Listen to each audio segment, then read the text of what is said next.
Oli galamadi era programme talambulu ante sigante ina alamma de kana lagi kana kasabatambulu alamu kala di programme ana ustad bulu bena era fo jana kana era fo ambana bayira ana ustad balen Umar Sila alekan kaburi mawdu kambi alera bino irana kama surana program tali suru televisi ba anni televisi ba kana bana nala kaldu kure no yama ina kunda wankaro lale assalamu alaikum ke ustaz assalamu alaikum warahmatullahi wabarakatuh wa alaikum assalam warahmatullahi wabarakatuh alhamdulillah al-ma'bud fi kulli makan wa zaman المتفرد بالكمال والجلال أشهد أن لا إله إلا هو ولي الصالحين وأشهد أن محمدًا عبده ورسوله الذي جاءنا بشرع الإسلام صلوات الله وسلامه عليه وعلى آله وصحبه أجمعين. أما بعد، فأنا أخوكم في الله أستاذ عمر سلا، المدرس لمعهد دار التوحيد مدينة سيرين. بإذن الله سبحانه وتعالى نحن مع حضراتكم في هذا المساء في هذا الشهر الكريم على موضوع نسميه ما هو الصوم الذي يعنيه الإسلام. الحمد لله أن الله تعالى تندو كالله تعالى بركلا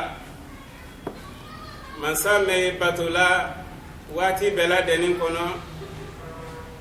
من سامي بطلا يرو بلا دنين كنو من سامي رفناي بطلا لحلايا بلا دينكا ando mansatando ala nema la na la sebaya wala ale men kilimbantu yani ayra kan la walinya bela denina ko fa ambe salatu ni salamu ambo ke ala jomba ka Muhammad sallallahu alaihi wasallam men nara amma salama ya sariyadi kayini masabafe salatu ni salamu aya ne masi ken ma ana ko la batuba beladenin ka bala sabani mayro ala mo kera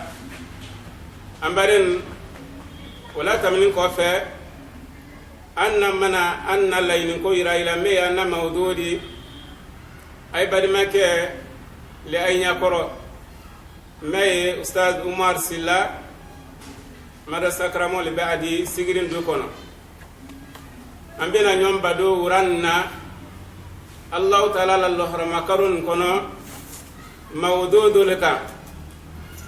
mawdu me anda to wuli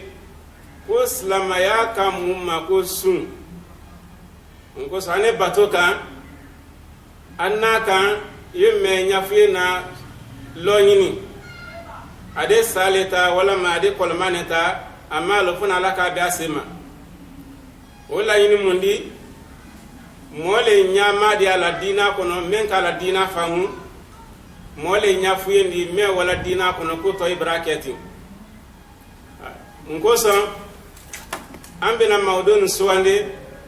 sa ambela deninde kisi kemalo sininka anganya ana bararo ngoso ane mansa men batola me aladi ama kote joanna bara kantite la ama ko ya kaltele la esa yiri ka ka dakoro ote ala henena ote ala makabala munduma alanye muye ala henena muyira ala la dunyera anne bara doyara bara ne ke bara di akenya woduma ali ala irenye wole bara kaltiteri balen yeman ka fo nyamenka ana mawdu mundi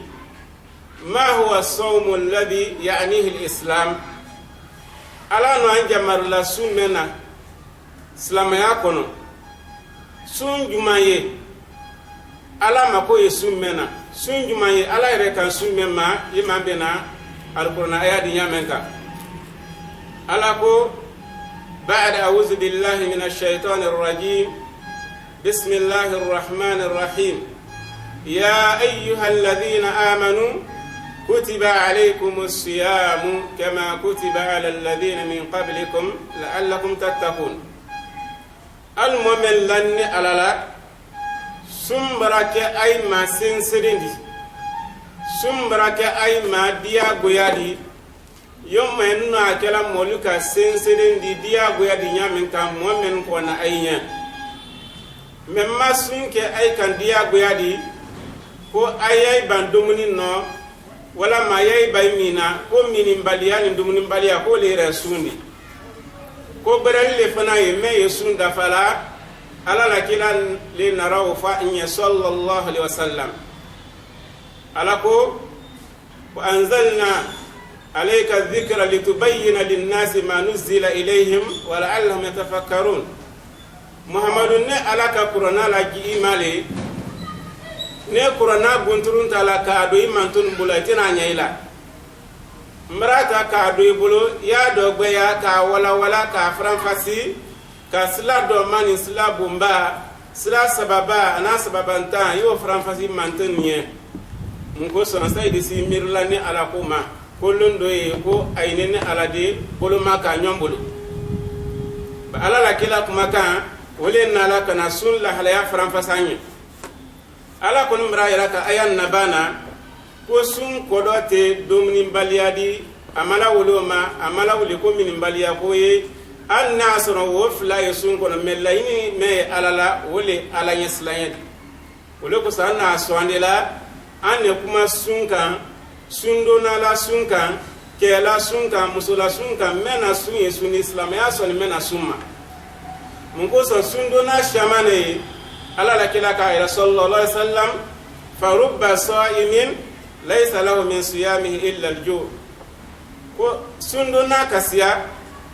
me wala sunkaro telebi saba wala ma sunkaro tele mon kono ndo na kerati fo ite wolinya ila sundon kono fo konko bansan dumun baliya wal atoshi ani jimin baliya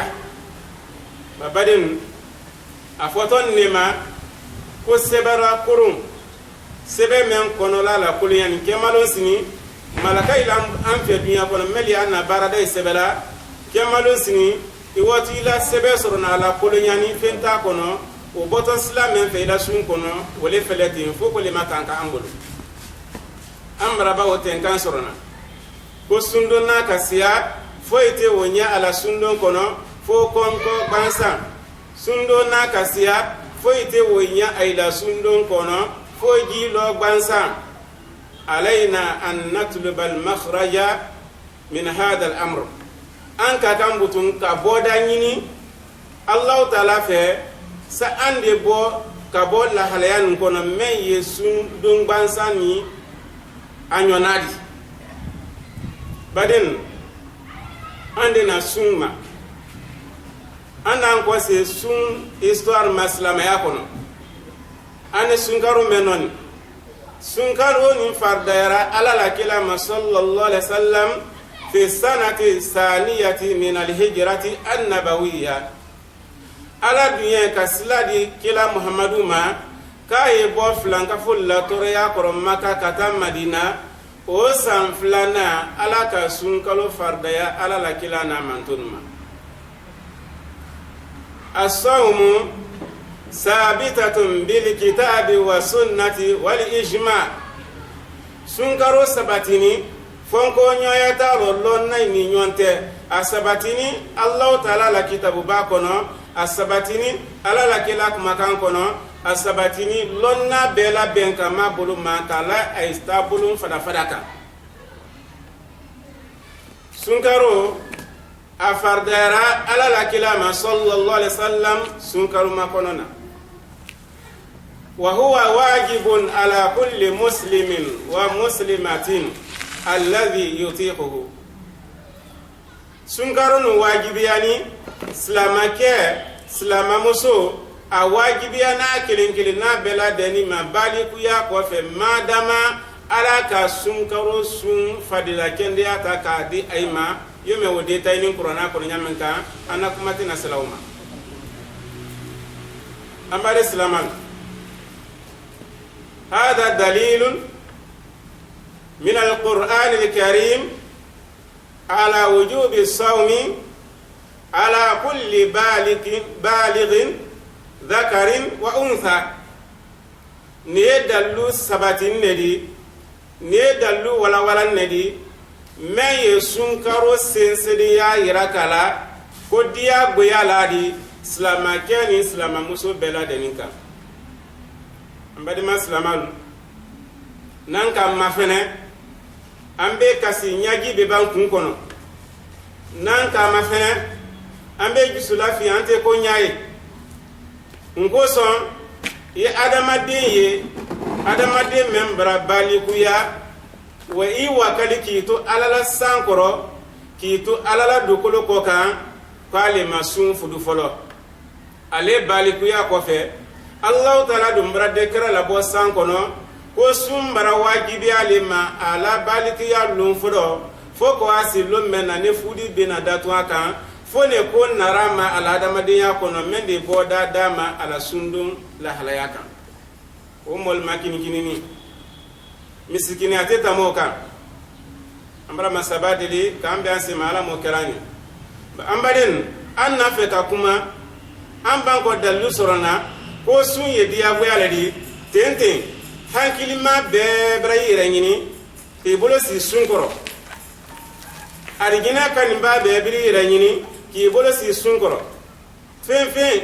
laban hami mo susula kero musoro abebara don sunno abebiri bolo si sunkoro me ane mo nyanyi nabutun sunkaro don ko fe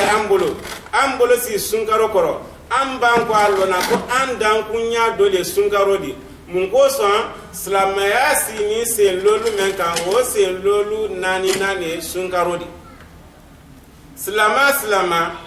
ni ka slamaya tunkun lolu ikan nani ta ka sumbla ila silamaya bebranile alabulu isarila ika jabo iwara hijila ika silamaya barajuma bela denike ihinala badi maila ika sinjitun meile mason ka sundon suna gbale ya ko son e ko ile masama folo ko ima fudu folo wala ma iki don ka domunike allah subhanahu wa ta'ala ana men fola ana antul malola amari man as-sawm alladhi ya'nihi al-islam islamaya kan summa ana antul malola sa ambe ni soro ana bara la kemalosi baden ande kuma nufo ka dum badima betuloro ka kuma nufo ka tan kasi ka kuma nufo ka abora don anne an hankilisi ala batoro fen fola anna bela me an kana beta e fota la me e tata yo nyana bo munko son kuma la barasea munko son kuma fo nya barasea e ka kanka mu nyani la bato kono arrajihu alladhi yunjika ila sabili rashad ika kanka sababa le nyani sababa men be ke sabudi ki isa man ki bla kanda ya silaka ika kanko le nyani ba ano le nyani silado kani ana sunkono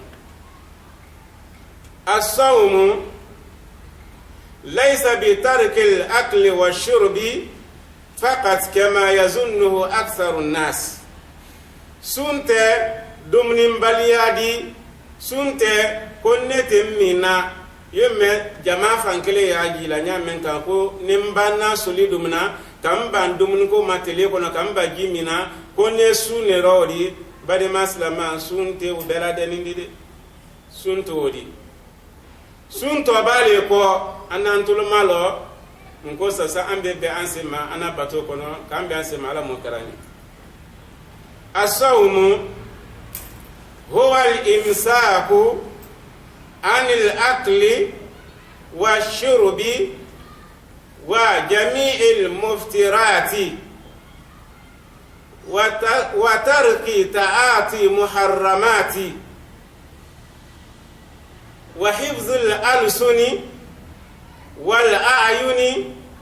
والأيدي والأرجل بنية تعبد لله سبحانه وتعالى من طلوع فجر الثاني إلى غروب الشمس. mbadima silama mbadima ke mbadima muso ele kambere ele mena kambere ya dafani ele sungudun ele meta ni flafili ro itolo malo ni kame ko sun ye mundi sun kodole ko yi iroro mina anil akli kabo dumuni bela deni ma fenfe na de dumndala iroro mina kabo bela deni ma wa shurubi fenfe na de mindala iroro mina kabo bela deni ma na da na yoro flan ma sundu na de seya na to laraka sundu na be doya jamaro ka sabuke la hala wanyati ani mun kwatunu wa jami'il muftirati fenfen na beslama la suntiye ima se wo bela denina muilala okan min hifzil alsuni domni black ofe mini black ofe sunduna iraja yi ne na tanka nkoson rasul alayhi salatu wassalam anka sunye kemena menna nin kana kuma sunka anye akokum manton alako kwa ka baton men fardaya aika malakaile ala bolo ala ni bolo farana malaka menna menni ayla bato wo kelen na be barayi sebela me alako menna to bena summa abram malakal bolo mafidan kaise mafidan ka bosun barayi sebero ko ale ala irale konfini sundo na la sum barayi sebela mun ko son netuya kara ana suno e man na to atuya ya sarati di nyamenka sundo na ire no sundo na ala le ire nyafiu mun ko son abese ayre ire la kene kanka yesu no adi don ka ko ke membe suntiya fo ala kelen rasul ko le ma ko ala ko kale ala ire le sumbra yi sebela mun ko so ko sundo na no sundo na le ala le kemalon sini fana kotunu arigina bonda sem portu basim otara kala ko dasindi dondia basim wole arginela ala no dado swazela argina kono mo foyte do na dawo fe argina kono fo sundo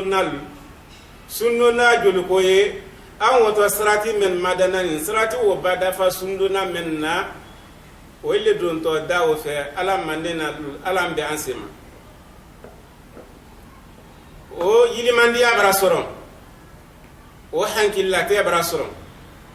mun ko so ala la kila le champion di naka men fo fintoro basuo men wota kala be don dani fe kemalo sini yi roromina tabodo minima ane minima ane sunte ko bela deni jama se ko le di am bela deni woleka men menno am be buluma balila dini moba ke muso karanke bali odo le hifdhul alsuni wole nenku na tankadi sungaru kono al-lisan lonna ko lisanuka asaduka in talaqtahu ya'kuluk ele islamake efele la mangzendala efele sladala nemme ida ko jara fadini i ka labila kɔrɔ k'a b'i domu a t'i domuna k'i sobodom de kɛmalo sina wati la baara ɲuman bɛɛ le domuna n kosɔn i nɔ a wo kipe la adamaden ni la duɲa kɔnɔ i nɔ a la baara la adamaden mankutu ni a yi fadi sobo le la o le kɔtɔ kɛmalo sini k'i la baara ɲuman bɛɛ domu o le kɔrɔ ye ko i nɛ b'i domu ko sundo n'a ye a nɛ na tan kan rasul alayhi salatu wassalam a ko an ye hadisa kɔnɔ a ko man lam yada qawla zur wal amala bih falaysa lillahi haja an yada ta'amahu wa sharabahu man to sundonal ne sundona me mase ka ne na tanka ka bo wiya foma sungaro kono iban ko solido mna ele baraba fajri sallilan ire yesum position e konon ibara boyla borfin ka ile woto so kono wala mesiri la dala ele mase ki nembla julo la ka bo wiya foma ko baka e men fulien ko ala ma ko foyite ayrati ala nyeslaro ku ibiri ban dominin kala terelo wala ma ibiri bay nina akoro illa konko woni la gilo woti ala nyeslaro foyla hada hadithun sahihun qalahu sayyidul bashar muhammad sallallahu alaihi wasallam kuma ni e bado kayla tunyamale di gan fen no samante ne kunka ni sikara kuma no e sali ko la lo e sun ko la lo e sla bedani ni men islam ya sla te kelini nko so ala la kila kuma kan te kuma di e ka kan ka sika men e kon de sika kuma folaro ne jo kala la men ka akuma kan majan e be sika ale kuma kan no e be sika ale juro menna ano men fola ko ala la kila kanti madama kuma wo sahani o sabatini e basika wala ki tolon wala e bi tolo ila islamaya la e basika ila islamaya ro ko do na be ila islamaya ro kan so mala mo tran ko anu wiya foto nanga hadisan famu sundo na meyi tolo na nena nka mente aforati ayitira kumala ya atenkanti bolo asababati bolo ikera sabri kam moy urumba kodo ka wala maka moli le man ka bo kodo ka inen kun sabula kuma tenkanti bolo salama ya ko ko wiya fola lidi ni kara wiya fola di ala ko ka amakoti la konko la amakoti la kilo ko la ko do masundu bade maslamal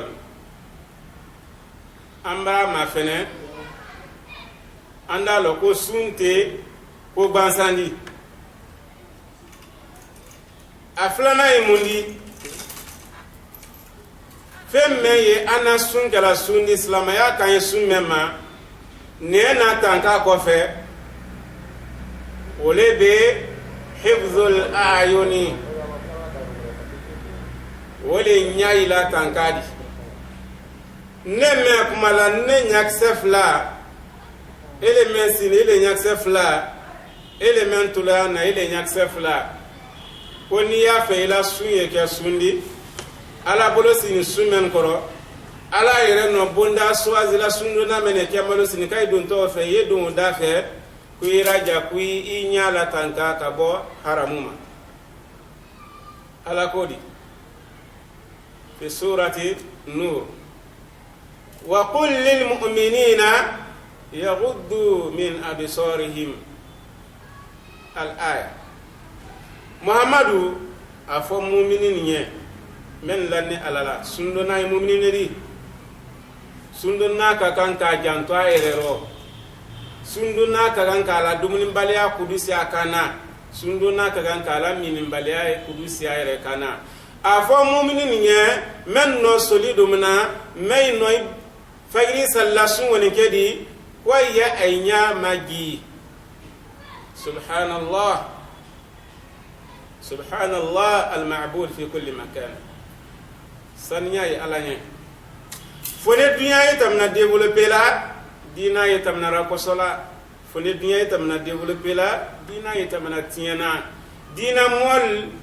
jo itamna buduna funa Allah hina rajo mena ka Allah hina naka an la halalanya ala mukarani ala ko muhammad afo mu'minin kal ya nyamaji ghaddul basar ayan gi ko fe ala la kila kumara an sladala silalien an magazin dala silalien an mena biro isladala an membra sezin na boka an sisladala ako manton ha ala barakumadi ala ko ka nyamaji na don tura nyamaji ma nyala tanka goma silabalila beta mena silalika iyakum wal julusa fi turqat bande men foyen kuman brande muhammad maslan ne men folanya ayte du yesla dala silima sabay ko kila hinana boda siti anna ka bosla dala silima anduli re balo ni dia den isla dala silila anduli re la yiri yudule ma ben isla dala ma moye tamna ini anam badulaini dunya amma woro kila ko yoro kile ana uleta la hadisa kono ako amma iza abaitum mantun na ibrahim fasa ko ne dunya kwa ya silala ka sabuke ayla da madiya la haladi ne men fola ayen ayaya magi inya poito musomena tininkan oto musomela na to motoka ira jainya kana ila mashinya fula yoto men ila asema anala ira jainya kana rashinya fula rasul alayhi salatu wassalam aka wodundruma srankanalita ka fo senali ako ya ali an-nazratu al-ula laka wa thaniyatu alayk ali alano angana nyala foili mema nya dadia boli menka nyala damutali menka wali musoyni mo de musoyla ane photo haramyani la facebook ka ane réseau ka ane journal kono ne men fulia islamaya ka boda men di woro aye ko fola ibolo koro ila facebook kan koro yala tamin koro nya baka wala ma ya fasi ni ki nya ko sia masunya fla koro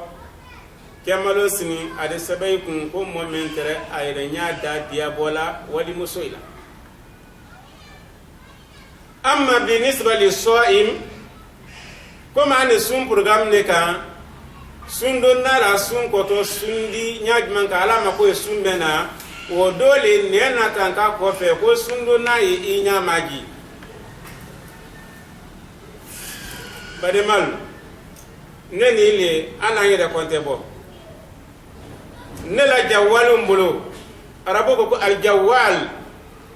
portable may ju faro yita mana di ko adi yoro bero fodo yita de be ko kamnero ngo so ay kun la hala bela denna ni boloma karabi connecté photo jeli photo dole na automatiquement tilqaiyan et c'est tout yo yeri kun madama ye facebook ni ko e kakan kam mun ke islam ya kam mun tracé ko islam ya ko ki baye ko ya alata min ko ya fasi ya boy ini kala damna ko ni jihadi le nyona butu ya ble mi ala ko neti nyalo ron na sunya flam baye ko nda fasi baye ko nda fasi wala ma a programme ire kan ta anu le yam ka yebo wasladi ngo son kemalo sini ila sun kana na ki ma sundong bansadi ngo son e make modi mo men ka domunin bila alanye sunkaro tele kono ka minin bila alanye sunkaro tele kono ka ne natanka alanye sunkaro tele kono ka ban ka anyala tanka alanye sunkaro tele kono mbade make anan janto an yerero lon nay ko an nazar feleli nyaksela feleli sahamun biye ladi masmumun biye mena mini poisonina min sihami iblisa ka bo sentana la biyero akoda mundi ibinya poi haramun kan koro adia inara kono kana installation ke ki sukuna ese fonya le woto e profiter la buto koro ay kan ka solution soron o ko la nyam kan koro ay woli nyangi na buto ngoso nya bara haramun tire kana bangban isono mela oye su ya sarati sabanani adoye mundi kotunu neni ile an ka kan ka men kurusi an kanna ana sundo na meni dumni mbaliani gimi mbaliati kilemi o dole hifzul asma yani al adan tulul kan tulul ataka sunduna kan ka tulula tanka sunduna kuma be man kan ka dum sunduna tuluro mungo son la clé me tulula wole gisukundi iba kuma me koro ni aki gisukun hene koro itulu baradala kalodi iba kuma me koro na gwari gisukun ya koro itolo baradatu nodi ambe wo kalama anada madia la hala kono angwe na kuma wo itala ankani adna soro isini bero imame kemame amande anyeli na admanye idaye kora gisukumbra message blatulu makaya ayira la ka kosebe kuma ni edun awo fe ko agbangban asonomela sunduna ka kanka itolo la kanka imankanka kuma belela me o kuma menta bero chejubai modi sindona la niveau la sama'ul aghani wal musiqi wali donkili la kan ani musique la main na fala ko donkili la kan suku kote suku kara man ka kanoba akara berese kanoba akara fula kanoba akara arabu kanoba madama asinsininte mo mafoni moratien kan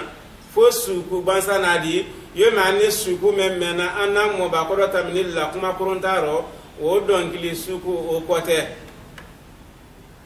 donkili man koye donkili men ko kro bimbini miziki la foli fe na kara gimbedi akara susudi akara gitar di donkili men ko kro bimbini membe ke sabidi ka adamadi suku na nyina ala ko ka adamadi den disi wa ka ben dunya kani makayini sondia ki la nyina ala ko ki ne sentana madonyona wole ko donkili wole la me haram yani islama makito sungo hifdhul adab sadaqa rasulullah ala la kila katinyafo mungo sa kwanye ko an sundumba kasiya ko foite anye anna sundono fo ko bansan ane gilo bansan moi-même masse ka nena tanka moi-même masse ka nyala tanka moi-même masse ka atulu la tanka ka bo haramuma ikawuma ala sun konoti bedemake ile reka ira madi ne kanti le madi ne reka ira madi ile ra fanan ka ira madi men ira fanan odi fanan ka ira madi ani wati men kono bi me ala la lohorma karobandi ki to miziki la mena la hala bela denika baytolo malo ante kuma la janyala ambade malu ka an turuturu an nyonte ala kuma tani kila ire kuma kanka an wasalla kalliboluma no ka menta minabo alhamdulillah o kon ka an wasa ala la kila ko sallallahu alaihi wasallam fi wasiyaki kebara siyaki kebara fuan yire ni molo mo mele ni dala bena yiwa wala baradi yiwa fuangi ile ni mafene yiwa wuli soroyi aye fuangi kalima wuta ka urumba itolo kono aye do ikuno ko woduma slama kela ye miziki la me itolo la ebe sunno ba ite sunno ambade ma yesu nodu yesu nodu ala don sun don ko la gina la yele ala ma la yin fo ke ayre la suna ko rafo ala yaslanye aka kundo mu ma kullu allakum tattaqun mun ko son sanne ala no fe men interdit la ay maslama ya ko sai bese ko dévier ko matanta sai bayira makaranya ala so to lila san karotan kilin kono sun karo boni ala badima silamal ni le saratilili ni le baradi me ye sunkela sundi silamaya kan summema mun ko so an ko le ke anna kuma titridi an ko le ke mawdudi kuma huwa sawmu alladhi ya'nihi al-islam mune sundi islamaya no summe ko zgire la islamaya ki bursi summe ko ado fana yimundi wa hifzul arjul an al-mashi ila al-amakin allati harramaha Allah sunduna yesi sena isen kana ita ko waydi yorollo islamaya no yoro min haram yalima wala ko son ane programme men kunati ambadima ke fla meye nin tamanan wallahi taman baranya men kera ila tamandi sembranya men kera ay sendi semmen ka ayita ay la barada ida koro ko kanaka ala kuma kana wanka kaslamal tulo korobo kaslamay la limania korosa sembranya men kera ulisini ko slama ke kito suno iye konte bo iwa yoroka munko son kuma ni kelen na bela deni fen fo kan ni manyina nenne fana manyina kuma ni kelen na be hadisa kelen soro na kuma ni kelen na bela den na ka ke daludi wala makrona aya etolo malo sentala o yemundi alako yawma nakhtim ala afwahihim wa tukallimuna aydihim wa arjuluhum bima kanu yaksibun lo mena kuma chamante mbeda be fermé adamadin sena bolole kuma to ayde sunduna e wani rojono sunkarola sunta ko fe ile wara rojono jonga promesse dima ku ya wole kay nyon kumben e wara o yoro jello ba sunduna ya lon ko isem fanan kakan ka sun yo me itolo ni inya kakan ka sun nya menka sem fanan kan ka sun teni wa hifzul aidi sunduna kan ka abulula tanka e badin ja ko ya mbuluko ja dum mbale akilente de sunkaro mo yoro jana folo anan ko si alama anan yere hankli jabo kila alayhi salatu wassalam ma shaka la kali ko alala kila la nyina maya ko ko alala kila bulu mamma wali muso bulula alala kila ko hadisa sahanin kono akol li an yut'ana fi ra'si ahadikum bi mikhyati min hadid khairul lahu min an yamassa imra'atan la tahillu la ko islamake iwa kan ne bolo turi kuno o duma ila ku ibolo ma musola musome madahaye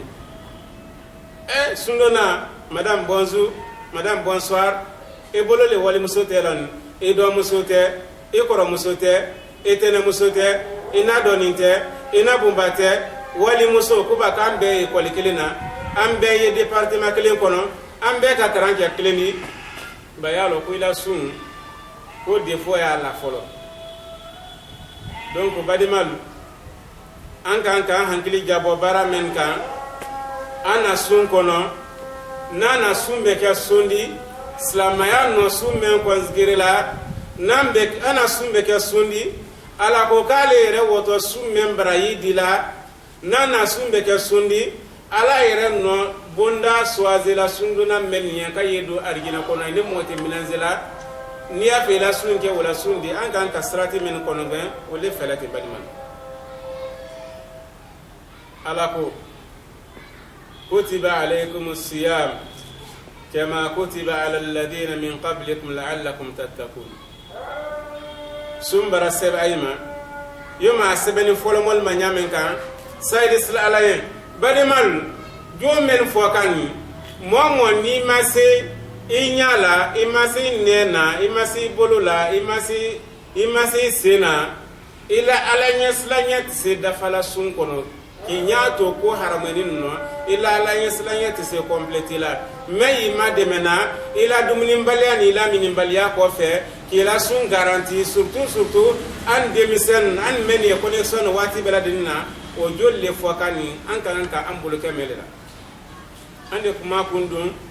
kila la disaklen maka an ko sa ma ko tunu ko fo ko ke goro di kabla kuma dala bari maslama ke bari maslama rasul ko alayhi salam ni kara sundo nari ika sunye ke mena ko itul malo ako farubba sa'imin laysa lahu min siyamihi illa al-ju' wal 'atash kumbani ma sundo ko tede ko sundo na kasiya foi to nyala sundo kono fo konko bansa ane gilo bansa ko nan sira ni yoro la ante programme na janyala ngele doran ka bari mal hankili gi ka dalu soron ala bolo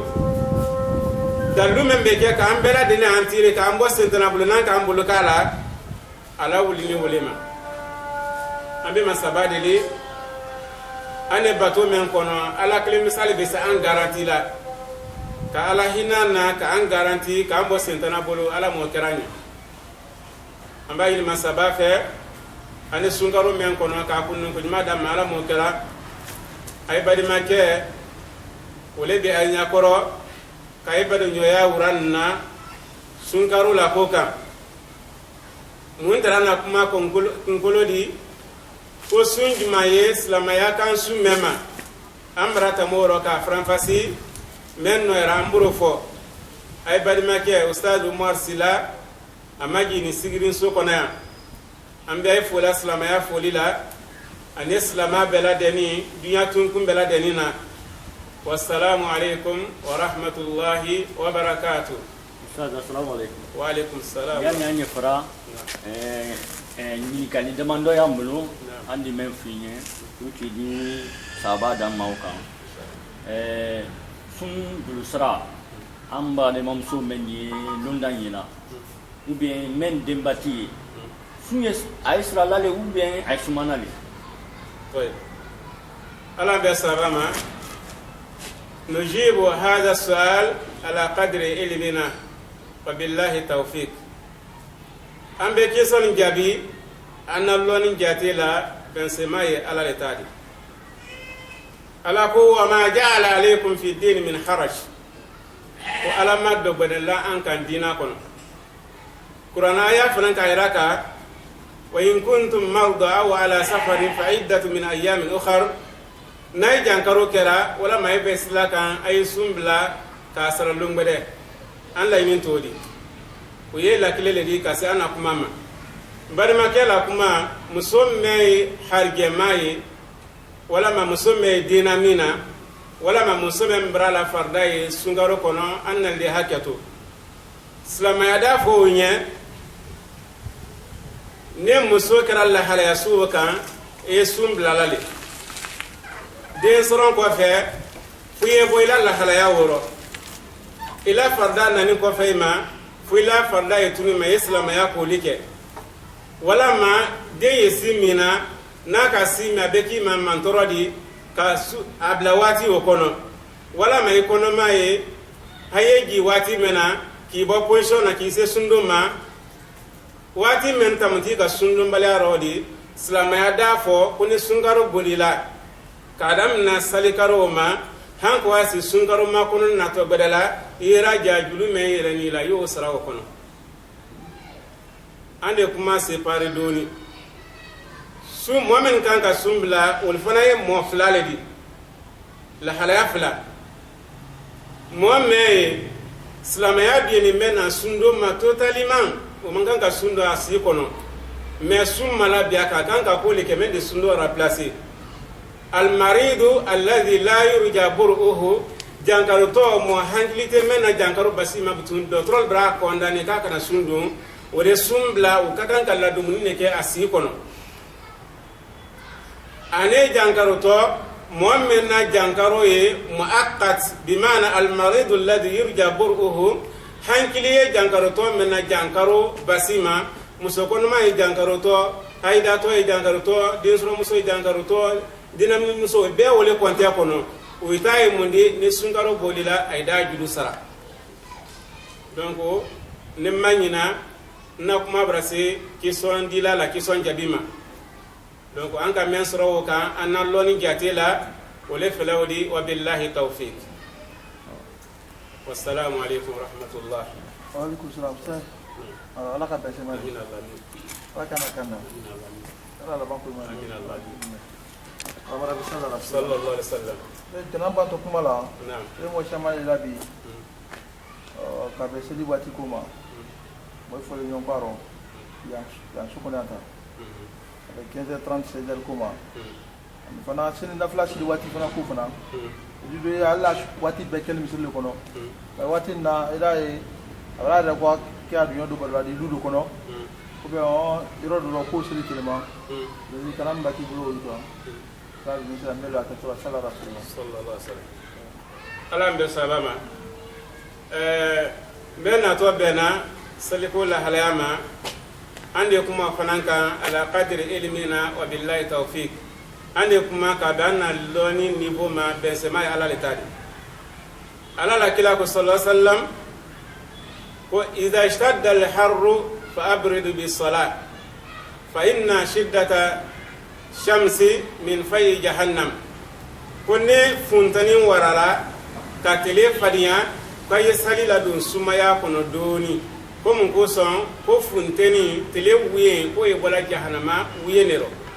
yemen ni lakili ko flamen la jahannama ma anwa kalama nenen ni lakili ane funteni ni lakili donc lonnal ya kalama ne tele sira niveau na sali kan ka jakaru ya doni kalawa ko fe doni ka salifna la wa doni ka lansra fna la wa doni karamoli wa kalama o fola kuma yoro lo me ambe se ka jabi donc men kan ka ke misala bolo ma ne me sala 30 la e de sa ma fena ko asi 45 la ko asi 50 la donc o de so ko ma fena donc sali kon balaw nya fe funtani wati ro tele ba wati wole kafsa wole suluma ala la kila kuma kan pratiquer la sallallahu alaihi wasallam kuma flana men na to bena moma me ye gren kri la wati na mu ko son sa alul kana ben sali chamama ay wala wati mena tawratullah damando ay da to wasali ko waluma anda fo la halaf la lo nafla ane farda iba isi barodia ka farda sali mabla mun ko son sa de sali ko kemalosini o ye perdi ledi o ye be ledi kemalosini mun ko son rasul alayhi salam ala ka qur'ana mena jama ala ko qur'ana ko no fawailul lil musallin alladhina hum an salatihim sahun mu'min isla barodia ka badola dia ka salwati mabla sa sali de tamaika wala mayire makuti salila donc ha ay do kenna la boy masali ala ko gbalo woli nya kemanosini o ye sali la kodi sali me fardadi iba farda mabla ene kunko balo de kemalosini kunko mente si aranzela mun ko san sali le fin fola fola di ala to amma ni kala me ma kemalosini ni la sali bena ila bato be de be ne sali ma ben ala makoti ila sunyera la mais na to be na flama ni ka plana bo isi ka doni baduluma ha na flash ya mai sali donc anda fo tien e mo ke mola e ko ki rella bilumunti kan baraytien nko son na fla e bon yero lo le di na fla sali ni sundon te nyon yeslaro mo men kan na fla sali après ka farda sali ka sundon o barayi ka bon katami mo kan mo men man na fla sali donc ma jabi mondi e ba sala ya sungarun na kayira lanyina donc fo na fla shamay sali e beni yera leka donc mala subinya bulu mambe kuma blaw yoro la kam dan se mala mo karanya wa billahi tawfiq